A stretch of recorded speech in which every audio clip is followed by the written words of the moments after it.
Hello everyone, welcome back to the class and I hope all of you are doing good. So in our previous class, we have discussed some previous year questions from JEE Main. Okay, and today we will discuss some previous year questions from NEET. Okay, so let's take our first question. So the first question is here, if the rate constant for a first order reaction is K, the time required for the completion of 99% of the reaction is given by. ওকে, তাহলে এখানে দেখো আমাকে বলা হয়েছে যে একটা first order reaction অর্থাৎ প্রথম ক্রম বিক্রিয়ার ক্ষেত্রে আমার যে রেট কনস্ট্যান্ট সেটা কে আমাকে বলা হয়েছে। The time required for the completion of 99% of the reaction, তার মানে 99% রিয়াকশন কমপ্লিট হতে আমার কত সময় লাগবে সেটা আমাকে খুঁজে বের করতে হবে। ওকে, সো লেটস স্টার্ট। প্রথমেই যেটা করতে হবে সেটা হচ্ছে যে প্রথম ক্রম বিক্রিয়ার ক্ষেত্রে আমরা যে ম্যাথমেটিক্যাল ফর্মটা পাই সেটা আমরা লিখব। সেই ফর্মটা কি, সেটা এরকমভাবে লিখি আমরা, K is equals to 2.303 by T log of a0 by a0 minus x, যেখানে a0টা হলো আমার ইনিশিয়াল কনসেন্ট্রেশন এবং a0 মাইনাস এক্সটা হলো আমার কনসেন্ট্রেশন আফটার টাইম টি, অর্থাৎ টি সময় পরে রিয়াক্ট্যান্টের কনসেন্ট্রেশন, আর এটা হলো রিয়াক্ট্যান্টের ইনিশিয়াল কনসেন্ট্রেশন। ওকে, তাহলে আমাকে এখানে একটা জিনিস বলা হয়েছে যে 99% কমপ্লিট হয়ে যাবে। অর্থাৎ আমি যদি টোটাল এইটাকে 100 ধরে নিই তাহলে 99% কমপ্লিট হয়ে যাওয়ার পর আমার কাছে কতটুকু পড়ে থাকে, 100 মাইনাস 99, অর্থাৎ এইটা হয় 100/1। ওকে, সো এই ভ্যালুটা আমরা বলবো 100/1। বেশ, তাহলে দেখো এখানে আমরা এটা কিভাবে সলভ করি। তাহলে এখানে আমরা করছি কি, টিটাকে আমি এই পাশে নিয়ে আসছি, তাহলে T is equals to 2.303 by K log of 100/100 minus 99, because 99% reaction complete হয়ে গিয়েছে। তাহলে এইটাকে আমরা লিখতে পারবো T is equals to 2.303 by K log of 100/1। এবারে 100/1 করেছি, 1-এর কোনো ভ্যালু থাকে না যদি সেটা ডিনোমিনেটারে থাকে। ওকে, এখন 100 লগ 100কে আমরা যদি 10-এর পাওয়ারে লিখতে পারি তাহলে সেটা কি হতে পারে দেখো, or T is equals to 2.303 by K log of 10 square, because 100 means 10 square. Okay, so after that আমরা যেটা জানি যে কোনো একটা লগের পাওয়ার যদি থাকে সেই পাওয়ারটা আমরা ওই লগ ফাংশনের সামনে নিয়ে আসতে পারি অ্যাজ এ মাল্টিপ্লাইড ফর্ম, অর্থাৎ এই দুইটাকে আমরা লগের সামনে আনতে পারি। তাহলে এখন করব T is equals to 2.303 by K 2 log 10। Okay, এবার লগ 10 এবং লগের যে বেস হয় সেটাও কিন্তু 10, আর লগ 10 বেস 10 এর যে রেজাল্টটা হয় সেটা হয় 1। ওকে, তাহলে আমরা লগের এই প্রপার্টিটা জানি। বেস, তাহলে আমাদের কাছে যেটা রেজাল্ট এলো সেটা কি, T is equals to 2.303 by K into 2 log 10, মানে এখানে তাহলে কি হলো 1। ওকে, তাহলে এটার সাথে আমি যদি 2 মাল্টিপ্লাই করি তাহলে কত হবে, এটা হয় 4.606 by k. Okay, so t is equals to 4.606 by k, and this is the answer. So let's find out which option is correct. So option 4 is the right answer. Okay, তাহলে এটাই হলো আমার সঠিক option.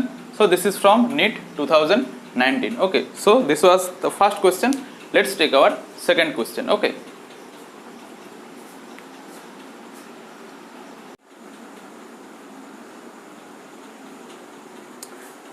okay, so this is the second question, so let's try to solve it.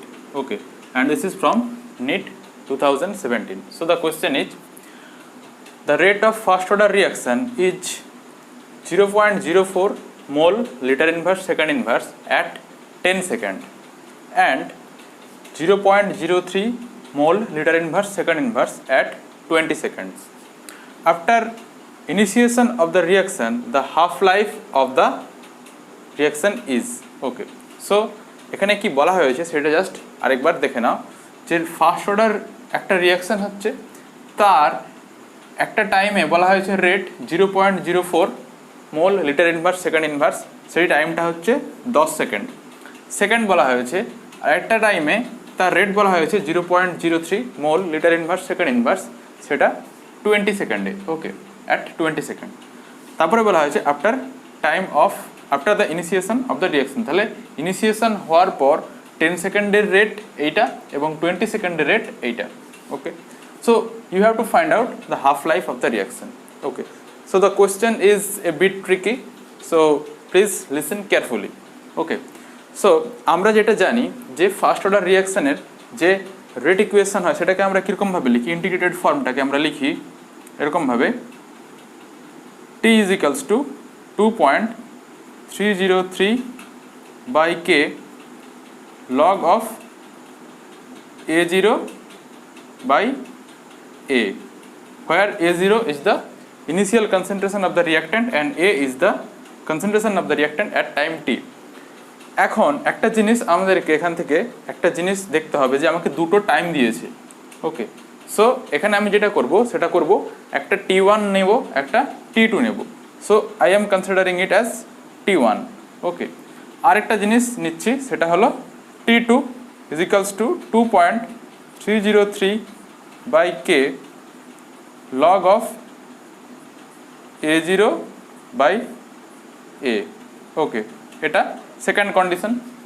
বেশ, এখানে একটা জিনিস লক্ষ্য করতে হবে যে এই যে এই এ টার্মটা কিন্তু আমাদের রেটের সঙ্গে প্রপোর্শনাল হয়। So this is proportional to the rate of reaction. সেটা কীভাবে আমি বলে দিচ্ছি, আমরা যখন রেট অফ রিয়াকশন লিখি minus d concentration of A dt is equals to K concentration of A, where A is the concentration of the reactant at any time। তাহলে এইখানে একটা জিনিস দেখতে পাচ্ছি যে rate is proportional to concentration of the reactant at any time. যে কোনো মুহূর্তে রিয়াকশনের যে রেট সেটা proportional remaining portion of the রিয়াক্ট্যান্টের সাথে, তাহলে কনসেন্ট্রেশনের সাথে কীরকম প্রপোর্শনাল। তাহলে আমরা এইখানে একটা জিনিস চেঞ্জ করতে পারবো, এইখানে দুটো রেট বলা হয়েছে, একটা যদি আমি R1 নিই আর একটা R2 কনসিডার করব, তাহলে রেট যেহেতু প্রপোর্শনাল এ অর্থাৎ রিমেনিং পোর্শন অফ রিয়াক্ট্যান্টের সাথে, তাহলে একটা নেব আমি R1 এবং আরেকটা নেব R2। ওকে, তাহলে এই জায়গাগুলো আমি এখন এ এর জায়গাগুলো R1 এবং R2 দিয়ে রিপ্লেস করব, কারণ এই দুটো কিন্তু এ আলাদা। একটা বলা হয়েছে, একটা t1 is equals to বলা হয়েছে আমার 10 সেকেন্ডে এবং t2টা 20 সেকেন্ডে বলা হয়েছে, তাহলে এইগুলো কিন্তু আলাদা। এগুলো এখন a1 আর a2 কনসিডার করতে পারি এবং সেগুলোকে আমি রিপ্লেস করব R1 এবং R2 দিয়ে। আমি এখন এটা a1 আর a2 লিখে নিচ্ছি। ওকে, বেশ, এইবার দেখো জিনিসটা এখান থেকে আমরা কি ক্যালকুলেট করতে পারি। আমরা এখন যেটা করছি, আমরা করছি t2 minus t1 is equal to, আমরা জাস্ট এটাকে বিয়োগ করে একটা ইকুয়েশন ফর্ম করছি। 2.303 বাই কে আমি কমন নিলাম, 2.303 বাই কে। ওকে, কমন নিলাম। বেশ, তাহলে থাকছে আমার কি log of a0 by a2 minus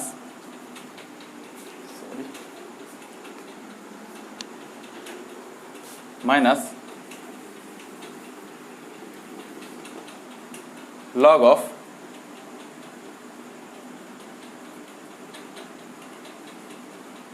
a0 by a1। Okay, so this is the equation now. আমরা জানি লগ এর কোনো ফর্ম যদি মাইনাস থাকে তাহলে সেটাকে আমরা ডিভাইড ফর্মে লিখি। ওকে, তাহলে এখানে যদি আমি ডিভাইড ফর্মটা করে দিতে চাই তাহলে লগের যে প্রপার্টি সেই অনুযায়ী যেটা হয় সেইটা হয় আমার a1 বাই a0।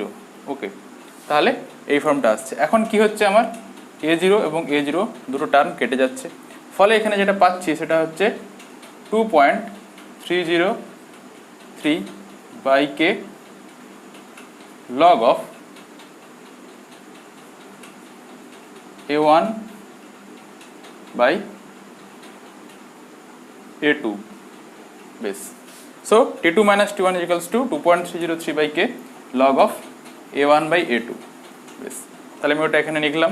এবারে একটা জিনিস বলেছি A1 এবং A2 directly proportional to the rate, সেটা আমি আগে দেখিয়েছি। তাহলে A1 এর জায়গায় লিখবো R1 এবং A2 এর জায়গায় লিখবো R2। So now T2 minus T1 is equals to 2.303 by K log of R1 by R2 বেশ। এখন R1 R2 আর T1 T2 এর ভ্যালু কিন্তু আমরা জানি।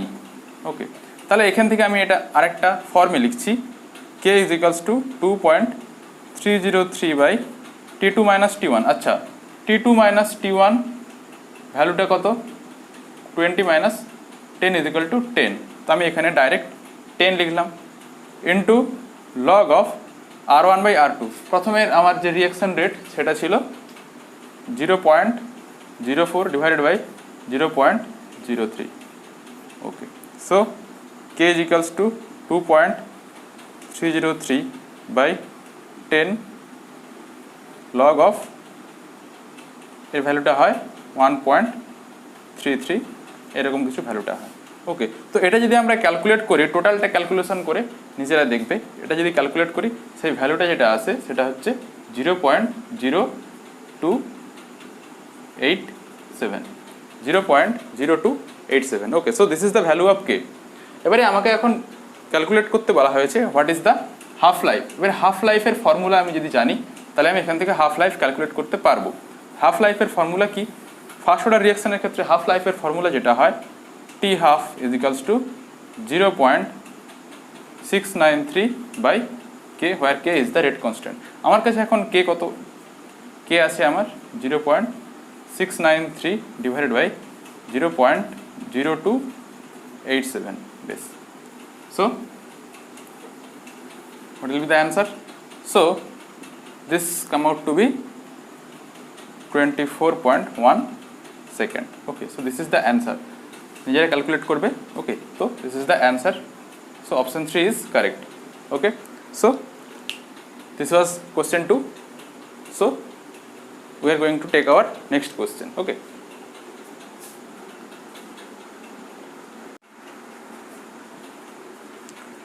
okay, so this is the third question of this series and this is from AIPMT 2011। okay, so the question is, the reaction is given here 2N2O5 reactant and the product is 4NO2 plus O2।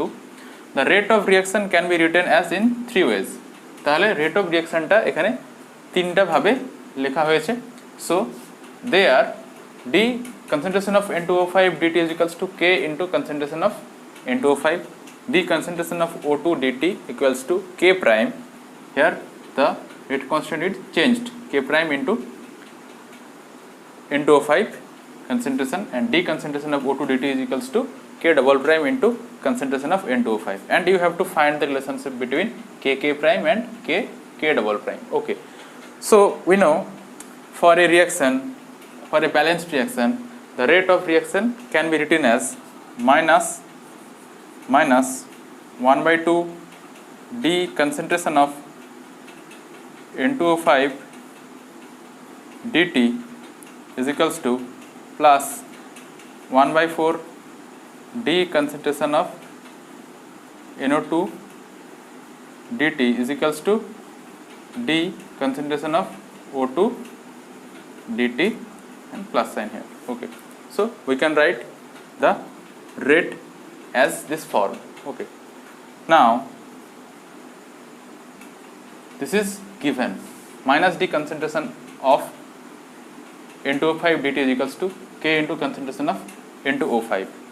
okay, so I just put the value here। okay, I am just putting this value minus D concentration of N2O5 is equals to K into concentration of N2O5। okay, so it is 1/2 and K concentration of N2O5। okay, then here this is D concentration of NO2 dt, so this is equals to K prime into concentration of N2O5, so 1/4 K prime into concentration of N2O5 is equals to, again this is equals to K double prime into concentration of N2O5. Okay, so we have got this situation. Now I can cancel these terms because all of them contain N2O5, N2O5, N2O5. Okay, so I just cut these terms. Okay, so now what I get, just see here. I can write 1 by 2 K is equals to 1 by 4. I cannot write this minus sign because this was given and the value was positive, so I just put positive value. Okay, so 1 by 4 and this is equals to K prime is equals to K double prime. Okay, so we have this relationship. Now we have to find out the relationship between K and K prime and K and K double prime. So K and K prime, look, 1 by 2 K is equals to 1 by 4 K prime. So just multiply this side with 2 and this side with 4. So 4 K is equals to 2 K prime, or K is equals to 2K is equals to K prime. So K prime is equals to 2K, and from this 1 by 4 K prime is equals to K double prime. Okay, now so the relationship between K and K double prime you have to find out. So I just put here 1 by 2K is equals to K double prime. Okay, so K is equals to 2K double prime. Okay, so this is the relationship.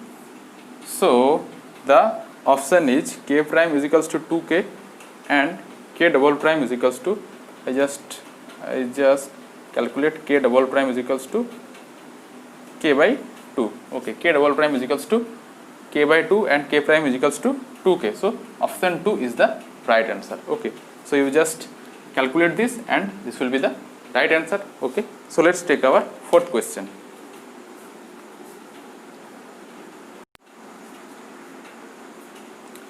Okay, so this is the fourth question of this series.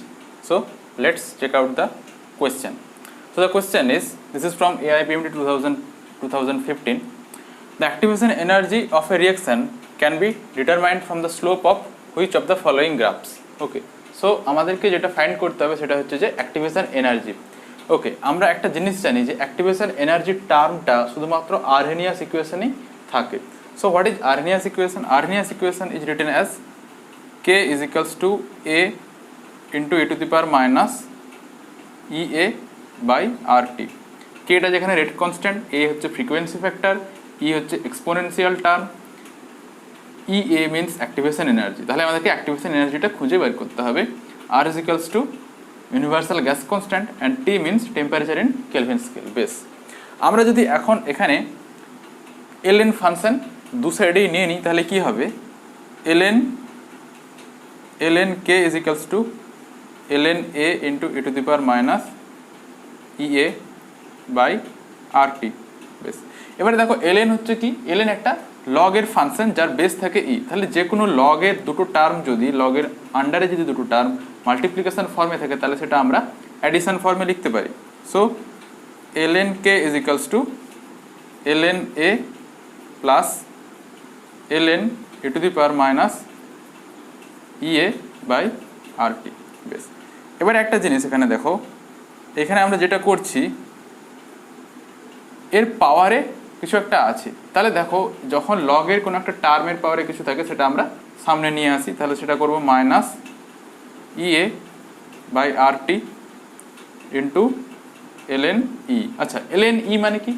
ln এর কিন্তু ln একটা logarithmic function এবং যার বেসও থাকে E। তাহলে এই যে ভ্যালুটা, এইটার ভ্যালু হয় 1।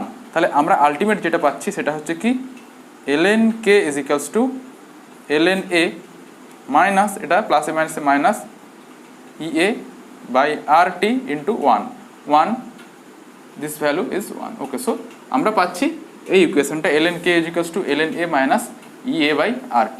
বেশ, আমাকে এখন প্রশ্ন করা হয়েছে যে আমি এই যে গ্রাফগুলো আছে এই গ্রাফের কোনটা থেকে আমি অ্যাক্টিভেশন এনার্জি ক্যালকুলেট করতে পারবো। বেশ, তাহলে দেখো এখন আমার আছে এখানে ln k আর মাইনাস EA/RT। তাহলে আমি এখানে এটা যদি এরকমভাবে লিখি ln k equals to ln a minus EA/R into 1/t। Okay, 1/t।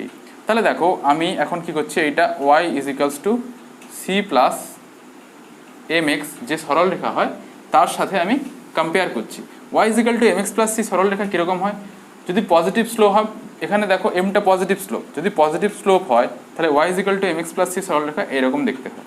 আর যদি নেগেটিভ স্লোপ হয় তাহলে y equal to mx plus c হয় না, তখন যে আমার অ্যাকচুয়ালি মাইনাস m হয়ে যায়, তখন যে নতিটা সেটা নেগেটিভ হয়ে গেলে কিন্তু এইরকমভাবে হয়। এখন একটা জিনিস আমাকে এখানে দেখতে হবে যে m ইজিক্যালস টু কী হচ্ছে। আমি যদি কম্পেয়ার করি দুটো ইকুয়েশান তাহলে একটা জিনিস দেখতে পাবো m ইজিক্যালস টু মাইনাস EA/R, এটাই বলি আমরা নতি। আর নতি যদি নেগেটিভ হয় তাহলে আমার যে সরল রেখা সেটা এরকম দেখতে হয়। ওকে, সো এইটা আমি কি করলাম তাহলে ln k versus 1/t plot করলাম। ঠিক আছে, তাহলে দেখো নতির ভ্যালুটা কত, তাহলে স্লোপ, এটাকেই বলি আমরা slope. So slope is equal to minus EA/R। এখন আমি যদি এই নতিটা জানি, নতি ইকুয়াল টু ট্যান থিটা, অর্থাৎ থিটার ভ্যালু যদি আমি এখান থেকে খুঁজে পেয়ে যাই তাহলে সেইটা ভ্যালুটা আমি এখানে পুট করতে পারবো। আর এর ভ্যালু আমি জানি এবং ই এর ভ্যালু কিন্তু সেখান থেকে আমি পেয়ে যাব। তাহলে আমাকে শুধু স্লোপ মানে ট্যান থিটা অর্থাৎ এই যে অ্যাঙ্গেলটা আছে ট্যানের সেটা ক্যালকুলেট করলেই কিন্তু আমি এখান থেকে ইয়ে পেয়ে যাব, বিকজ আরটা এখানে নন। Okay, so the graph is ln k versus 1/t। So ln k versus 1/t। So option 1 is the right answer. Okay, so that's it for this class. Okay, so যদি ভিডিওটা তোমাদের সত্যি হেল্পফুল হয়ে থাকে তাহলে প্লিজ তোমরা চ্যানেলটা subscribe করো, লাইক করো এবং শেয়ার করো। Okay, so see you in the next class. Thank you.